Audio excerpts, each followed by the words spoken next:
What's good, YouTube? It's your boy, Blue Blood Sports TV. We'll discuss this situation with with Mikey Garcia and Robert E. Bunny Easter, Robert Easter Jr. Close that door. I'm going upstairs. Tell him to go upstairs. You gotta go up. You gotta go up. You have to go up. Daddy, please. Go upstairs. Huh? Upstairs, guys. Upstairs. You can mute it if you want. Press the button on the mic. Look. You gotta see the stairs. Go, go, go, go, go, go. Go upstairs. Go, go. You gonna stay here or you gonna go upstairs? Alright. I think you're coming upstairs. Yeah, come on.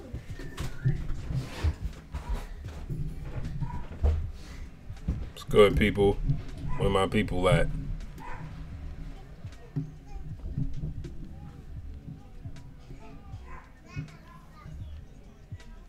Waiting for my people to get in here so we can discuss this matter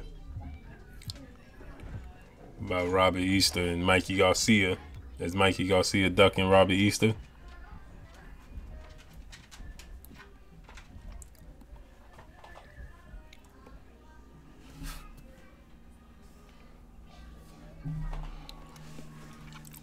What's good? Y'all can hear me, people?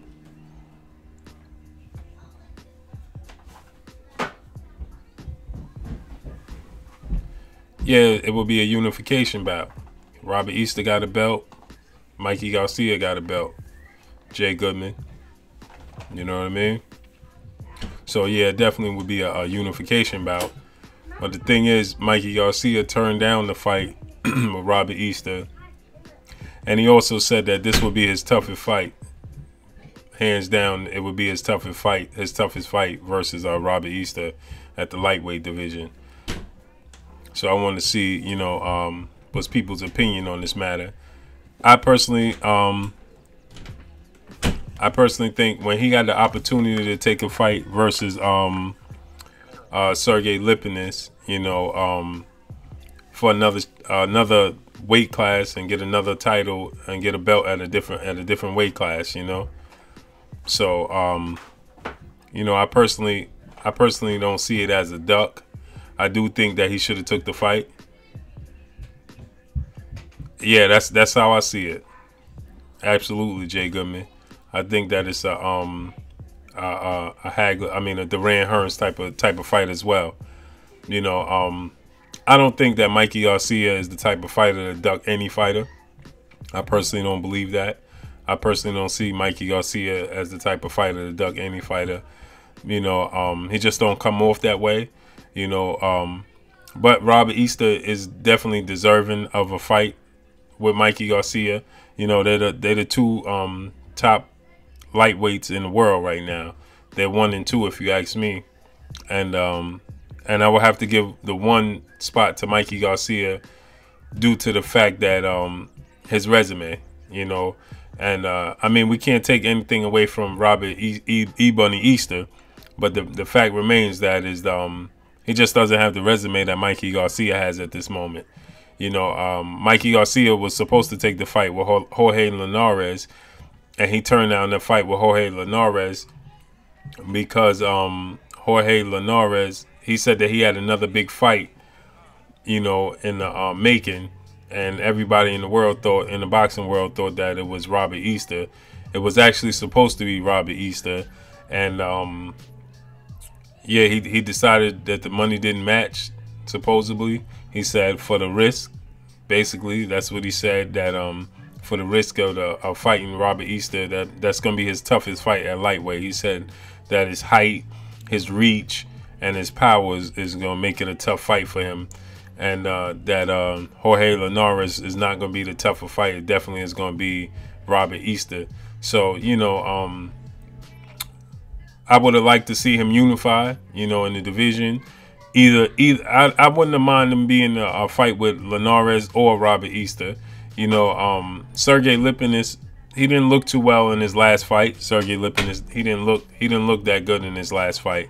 So, you know, to take that fight is kind of, and Sergey Lipinets doesn't have a huge resume. You know, Sergey Lipinets' resume is not jaw dropping. You know what I'm saying? So to take a fight with Sergey Lipinets over Jorge Linares in his own division, take a fight over Robert Easter in his own division where he could unify, you know, it's just to me he took the easy route. In my opinion, he took the easy route. You know, not saying that Sergey Lipinets is a pushover, you know, by any stretch of the imagination. But, you know, I'm saying that, you know, fighting in his own division and unifying in his own division is more important, if you ask me, than a fight with Sergey Lipinets. Even though Sergey Lipinets it'll give him a you know what it is it's a career, you know, it's for his legacy. You know, to say that he moved up, he captured the title at 140 pounds and 130 pounds and 135 pounds. I think he actually won titles in all the divisions. I think he actually won titles in the 126 pounds, if I'm not mistaken. And so 126, 130, 135, and this will be 140. So it'll be 4 weight classes, you know, something similar to what Juan Marquez did, you know. But Sergey Lipinets, you know, at 140 pounds, to me, his last fight was his first fight in the States. It wasn't that impressive against Kondu. You know, the fight wasn't that impressive. Sergey Lipinets didn't impress me at all. You know, the dude only has like 11 fights or something like that. You know what I'm saying? So, you know, for Mikey Garcia to take that fight over Jorge Linares and over Robert Easter, you know, I don't want to say it's a dud. The dude, Sergey Lipinets, has 13 fights with 10 KOs, man. You know what I'm saying? Everybody talks about Vasyl Lomachenko not having so many fights on his resume and being considered a pound-for-pound fighter. You know, Sergey Lipinets only has 13 fights and he only has 10 knockouts. His last fight, he didn't look that well at all, you know. So to me, it was, I don't want to say it was a cherry pick. See, and the thing is, this is the thing.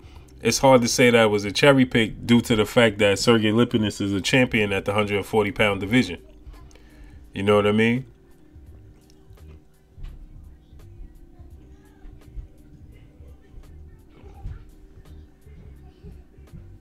Yeah, exactly, Davis, Salinas. You absolutely right. You know, that's what I'm saying, man. You know, and it's hard to say that it's an easier fight due to the fact that Sergey Lipinets is a champion at the 140-pound division. You know, at the 140-pound weight division. But my thing about that is yeah, he's the champion, but he didn't look that well. He only has 13 fights. Granted, he has 10 knockouts in those 13 fights, and this last fight was his first fight in the States.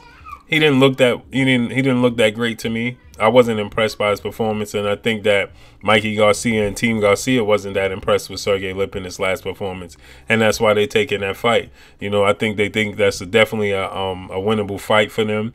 You know, Sergey Lipinets is a little bit bigger of a guy, you know, but I definitely see that Team Garcia think that that's definitely a more winnable fight than Jorge Linares or Robert Easter at his own weight class. You know, this is the problem with the sport of boxing right now that we have. You know, we have so many champions that it interrupts. You know, it's hard to bring in the casual fan because you got so many champions in the boxing world, you know, that people don't know who's the champ anymore. You know, they can't identify who's the champion. You know, when you get casual fans, and casual fans can't say, oh, this guy's the champ or that guy's the champ. You know what I'm saying? So it's like it deters casuals from watching the sport of boxing. That's a problem. You know what I mean? And when I'm saying this, and what I mean by saying this, is that Mikey Garcia could unify the titles in his own weight class and be considered the champion, the sole champion, undisputed champion in his weight class. He have the opportunity. Sergey Lipinets is a 140-pound champion. See, the thing is this: Mikey Garcia, he'll win the title against. Now, anything can happen. Like Davis said, yeah, you're right. Anything can happen in the sport of boxing, but 90% of the chance that Mikey Garcia is gonna win the fight. You know, so I give him a 90% chance of winning that fight, man.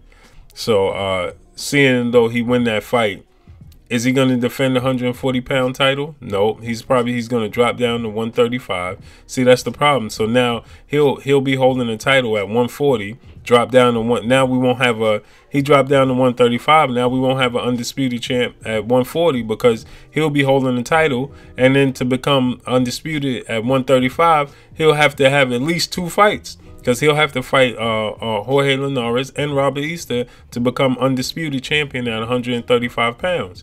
So that means him having 2 fights. Today's time, most fighters only fight 3 times a year. So let's say if he has 2 fights, you know, and it's Jorge. Let's say he fought Jorge Linares and Jorge Linares and Robert Easter in a year in 2018. And in 2018, he's going to fight Sergey Lipinets. So there's 3 fights right there. So now you're saying once he's undisputed at 135, I'm pretty sure he's going to want to defend the titles at 135 when he becomes undisputed. So then now you're saying that he's going to have 3 fights at 135 between 2018 and 2019. So now when will he have a chance to defend his title at 140 and give somebody at 140 a chance to be undisputed? Victor Postol has a fight coming up at 140, and you know, I'm pretty sure Victor Postol will be looking to become undisputed. So is Mikey Garcia going to take a fight with Victor Postol to become undisputed? I doubt it. Not anytime soon. So now we'll have him holding a belt hostage. Something similar to what Manny Pacquiao was doing at 147 pounds. He was fighting nobodies. He thought he was getting away with fighting nobodies when he picked Jeff Horn. And he was avoiding the Keith Thurmans of the world. He had the WBO strap. He was avoiding Keith Thurman. He was avoiding Errol Spence fights. He was avoiding, you know, Danny Garcia fights. You know, so, you know, he was holding the WBO title hostage at 140 pounds, at 147 pounds. You know, so, you know, in doing so, it robs us of having an undisputed champion. That's what that does, you know, when these fighters do this. And what happens is it hurts the sport of boxing because now you get the casual fans that they can't identify. See, when you have casual fans, you know, you get the casual fans who can identify at least one fighter. So, see, that's what Floyd Mayweather and Oscar De La Hoya did in the world. You know what I mean?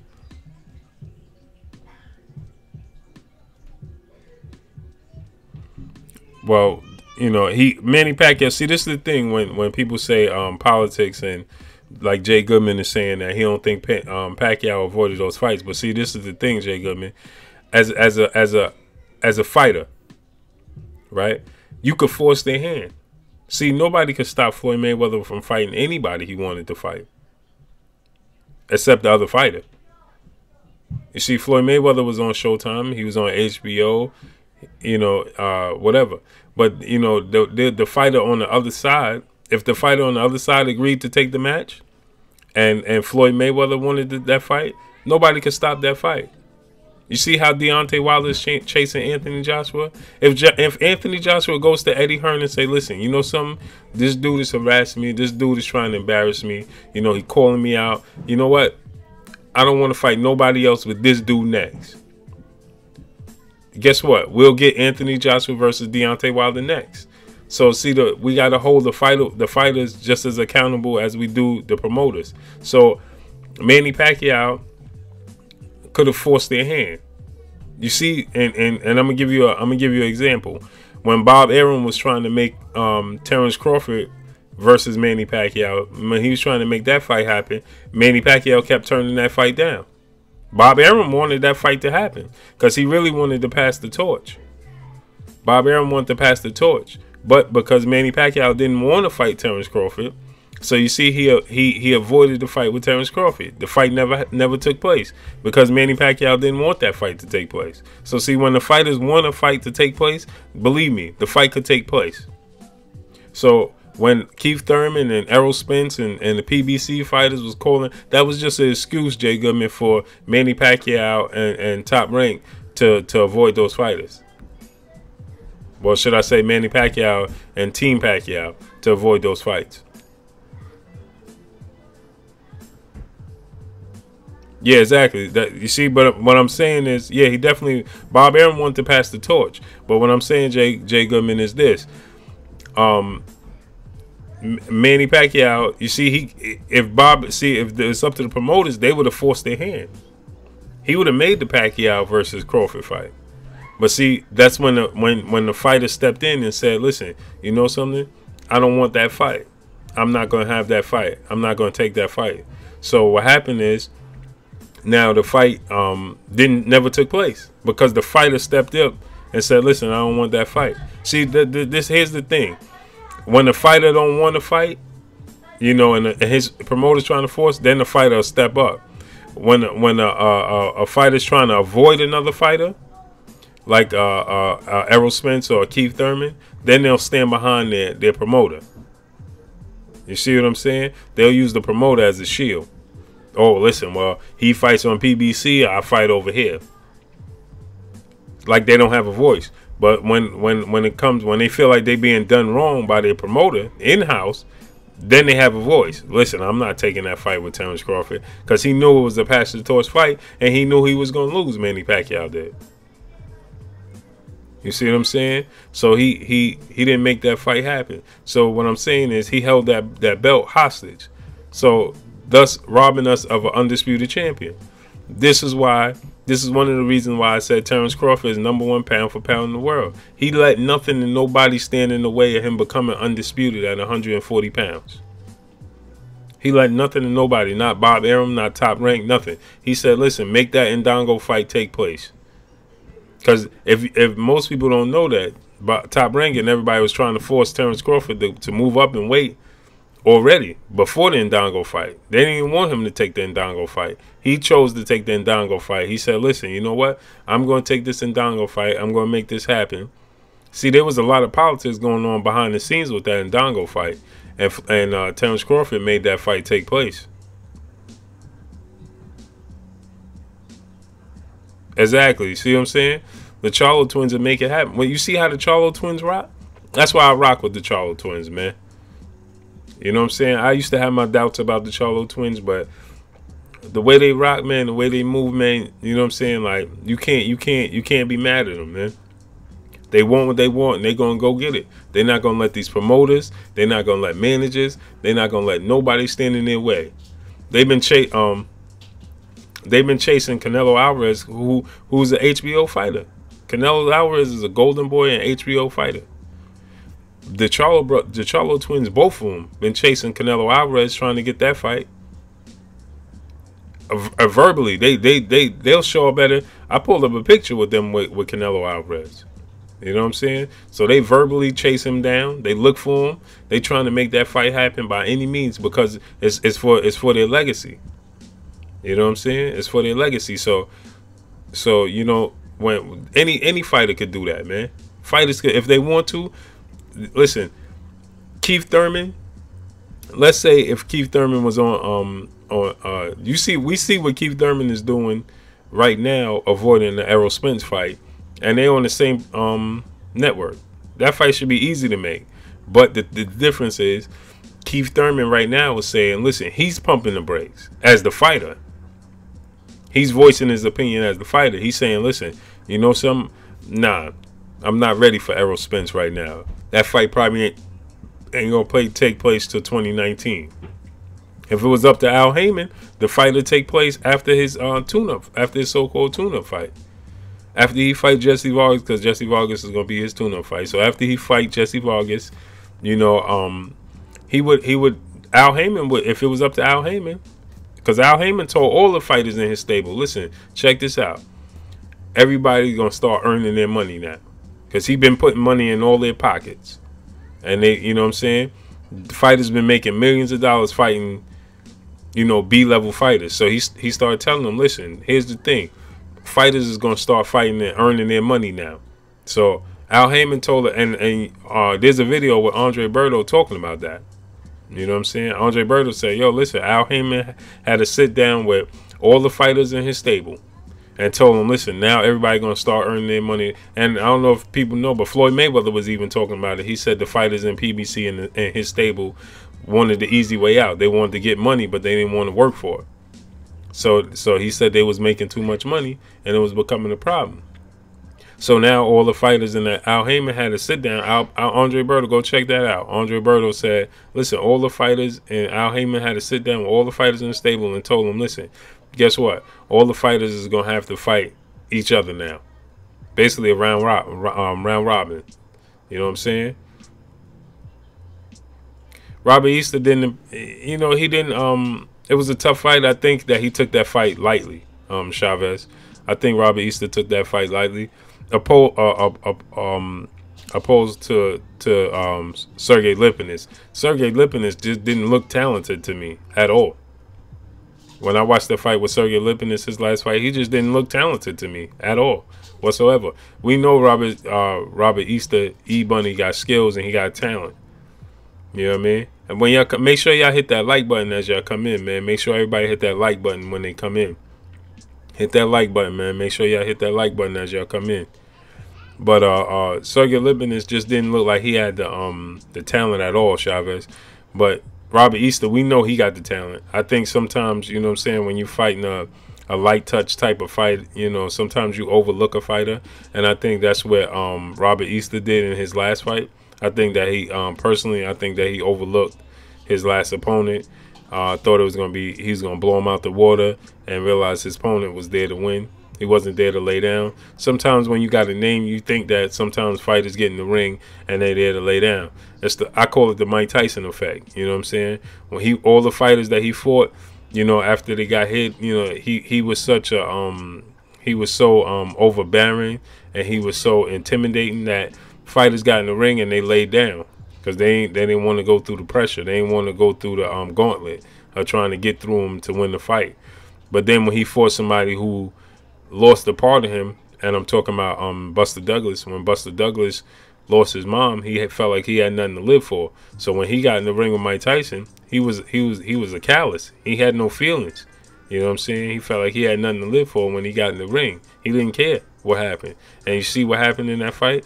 You know, Mike Tyson thought that most of his opponents, especially somebody in Buster Douglas at that time, was just picked to be a stay busy fight for Mike Tyson, because 9 times out of 10 in Buster Douglas fights previous to the Mike Tyson fight, he was always out of shape.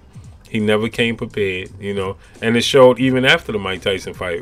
Right after the Mike Tyson fight, look how Buster Douglas looked when he fought Evander Holyfield. Totally two different types of fighters. When he fought Mike Tyson, look at the fight when he fought Mike Tyson, and look at when he fought Evander Holyfield. Look like two different fighters.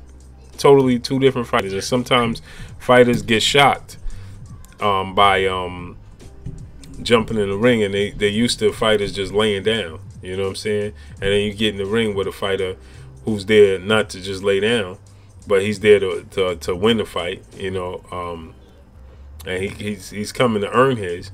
Then you know something, now you got to fight, but you ain't prepared to fight a dog fight because you thought this fighter was going to lay down.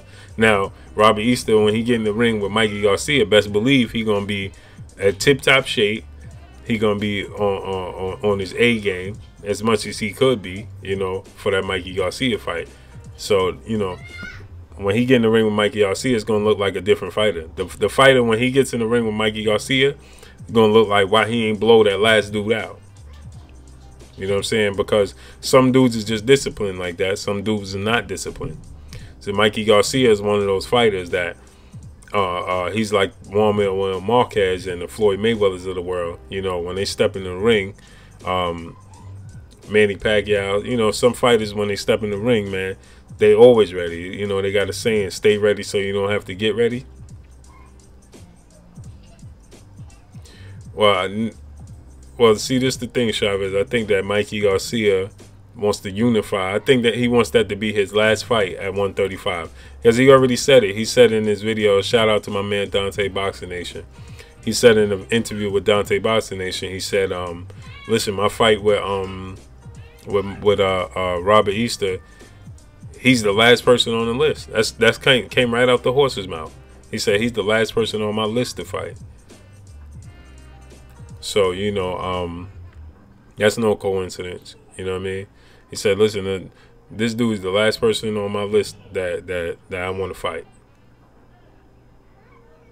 He said that, and his reasoning, this is his reasoning shocked me, because he said that, because you got to remember, Robert Easter has a title. So he says, oh, you know, my reason is this, that Jorge Linares has a belt, and Jorge Linares is my mandatory. And then he said, I want to fight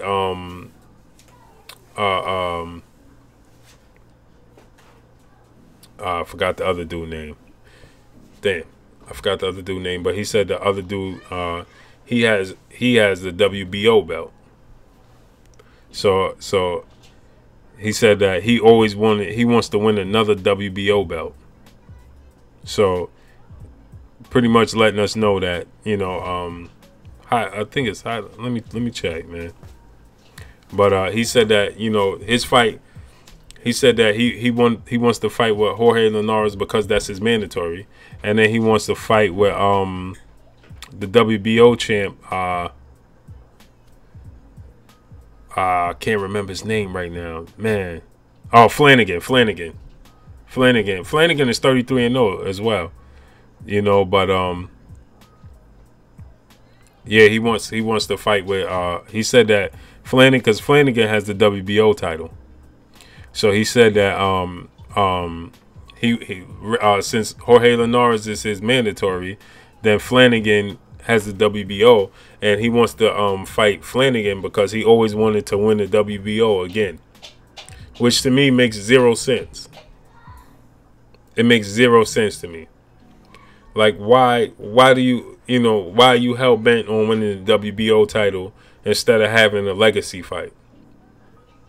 See, so I think that he's trying to, you know, gather all the pieces he can, make all the money he can, because he might not look that great in fighting Robert Easter. So I think that he's trying to avoid the Robert Easter fight as much as he can, and earn every penny and every cent and every belt that he can before he's forced to take the fight with Robert Easter.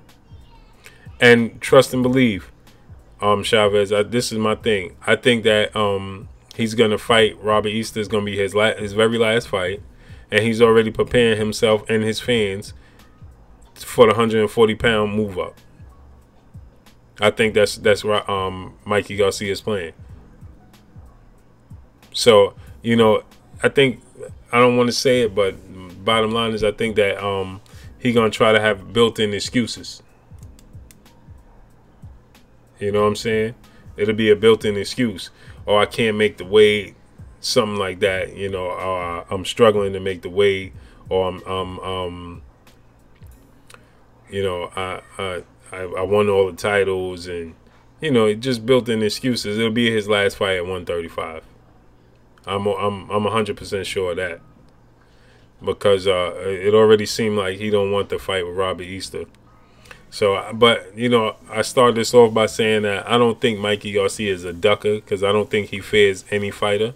So, you know, I just personally think that he knows the threat that Robert Easter possesses, and I think that he's trying to avoid that threat, and you know, gather up all the little pieces he can while he can, before he takes on the monster at the end of the road.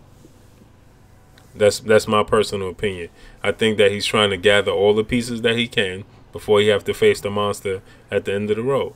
You know, so let me gather a belt. See, I think, if me personally, I think he'll take on Flanagan first, because I think he thinks that's a more winnable fight than Jorge Linares. So I think this is his plan.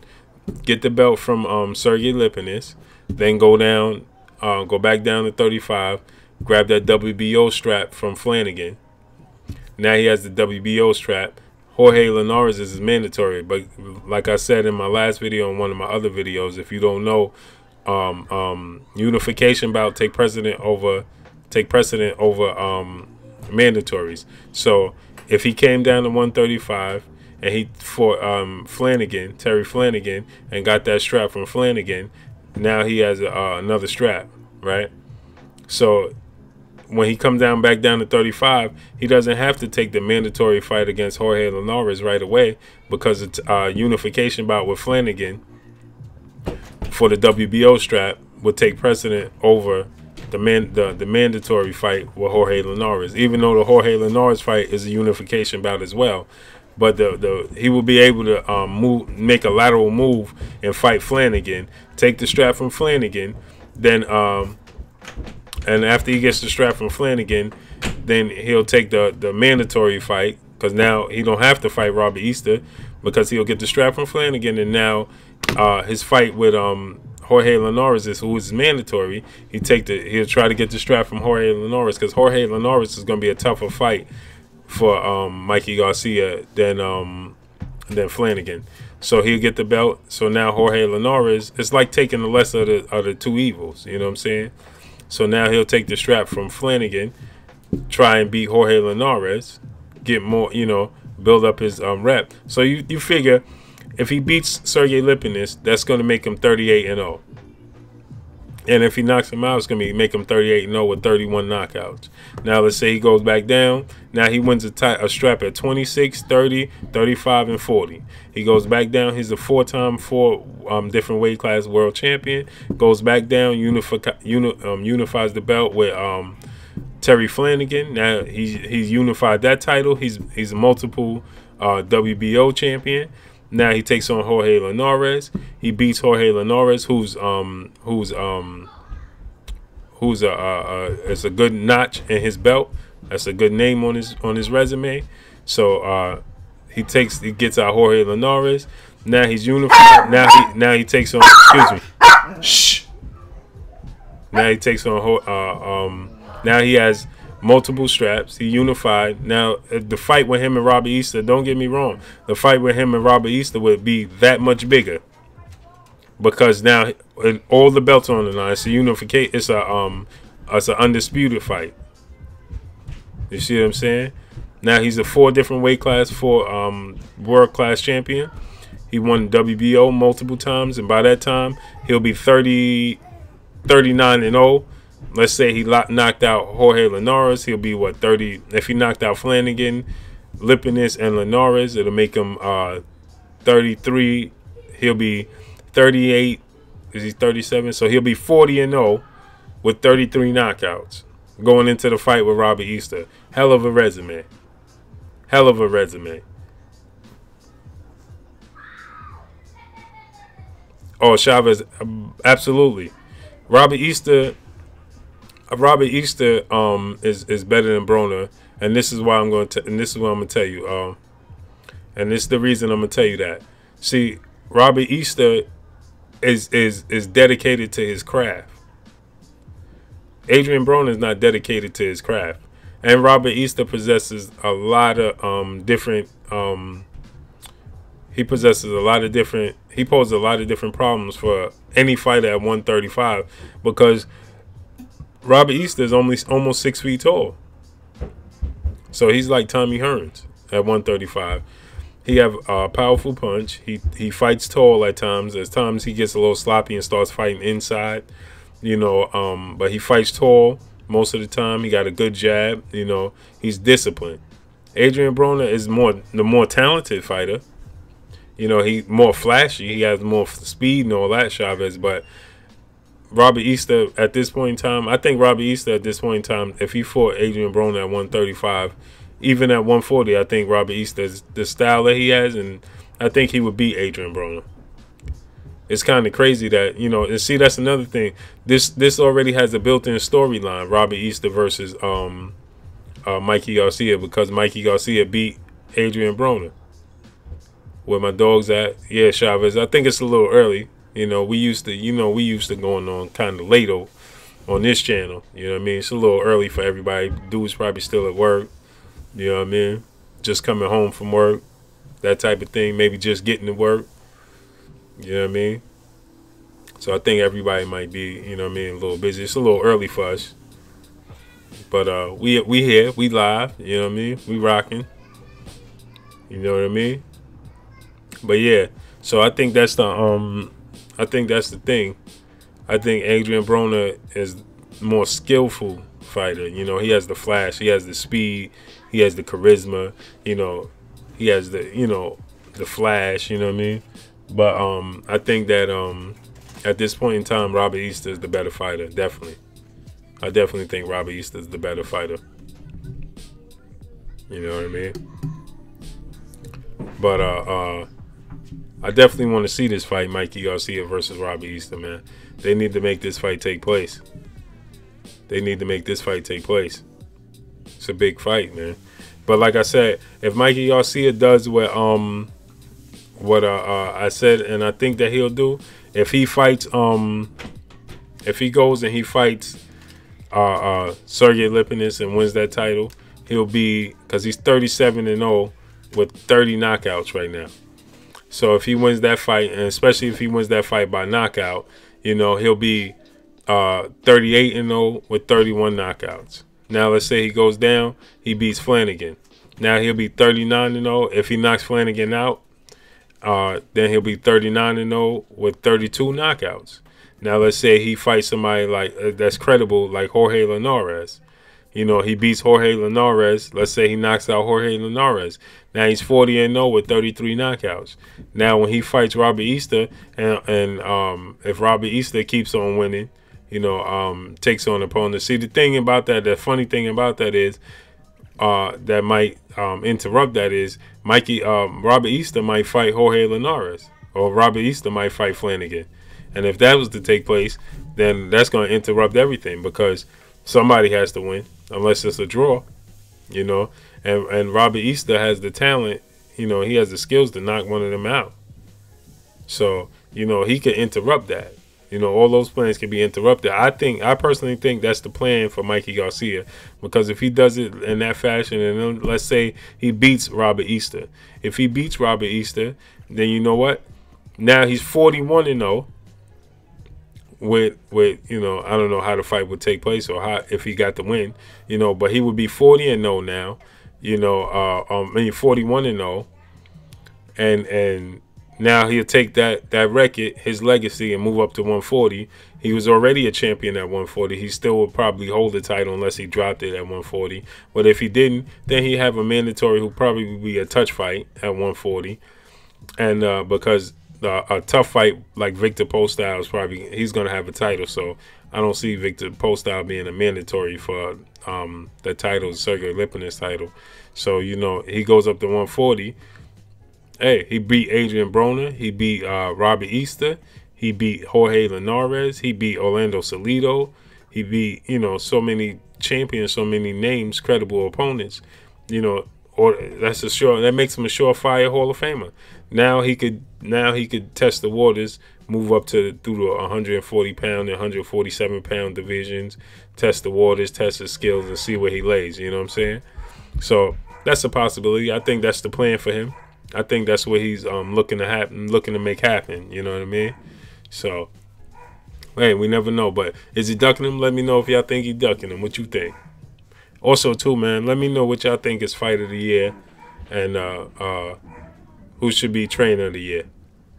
As in my opinion, I think that trainer of the year should go to Danny Jacobs' trainer, because he trains Saddam Ali, who upset Miguel Cotto, and he trains Danny Jacobs, who had an awesome year. Because I actually had Danny Jacobs losing by 1 round. I had the knockdown being the difference in the fight with Triple G. So, you know, y'all let me know what y'all think, man. Let me know what y'all think out there. Who y'all think should be the trainer of the year? Who y'all think is fight of the year? You know what I mean? But yeah, let me know what y'all think about this Mikey Garcia situation. And make sure y'all smash that like button as y'all come in.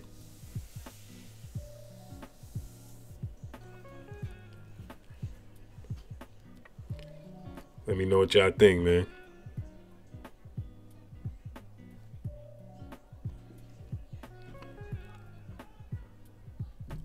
You thought Jacobs got robbed, Chavez? I personally had the knockdown being the difference in the fight with Danny Jacobs and Triple J. Reason being is that the knockdown. I thought that was the difference in the fight with him and Triple G. I thought that he definitely could have did a lot of different things. I think he could have did a lot of things different in that fight to win that fight. You know, I think that he waited too long. I think he took too much time beating his chest and showing that he was there to fight, and Triple G didn't hurt him, and machismo type of thing. I think he was too busy, doing that. So he didn't pay attention to the little things in the fight, and that's what cost him the fight. Because I think he could have pushed forward, and I think he could have pushed the action. I think he could have actually hurt Triple G worse than what he did. You know what I mean? Yeah, man. But 2018 is going to be a hell of a fight year for us. 2018 is going to be a hell of a fight year for us. You know, we got a hell of a lineup. We got a hell of a lineup coming.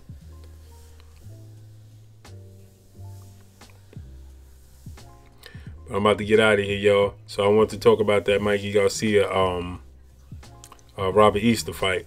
And listen, if y'all got any thoughts about that, drop it in the comment section. Let me know what y'all think about that Mikey Garcia, Robert Easter situation. Did Mikey Garcia duck Robert Easter? Or was it a strategy just to earn more money? You know what I mean? But that's all I got for y'all right now. I'm going to holler at y'all later. Blue Blood Sports TV. Hate, like, comment, and subscribe. If you haven't subscribed, hit the subscribe button, hit that like button, and hit the bell icon to get all the new notification. Shout out to my people, Chavez. Shout out to Jay Goodman.